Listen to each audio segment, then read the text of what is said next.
মদের কোনো গন্ধ নেই কেন? যদিও মদের পাত্রটি সিল করা ছিল, কিন্তু আমার তো মদের গন্ধ পাওয়ার কথা ছিল, তাই না? ভিতরে মদের কোনো আওয়াজও নেই। কি হবে যদি সিলের অংশটা খুলে দেখি?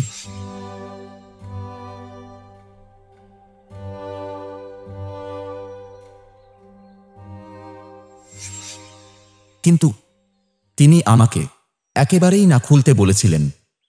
তবে আমি যদি একটাকে চুপি চুপি খুলেও ফেলি, উনি বুঝতেই পারবেন না। উনি কি ভেতরে অন্য কিছু লুকিয়ে রেখেছেন আর মিথ্যা বলছেন এটা মদ বলে? ওহো ঈশ্বর, এটা তো টাকা, মদ নয়। এখানে কি কোনো ভুল হয়েছে? আমার ধারণা এখানে প্রায় ৩,০০০ সেন্ট আছে। এটা তো ছোটখাটো টাকা না।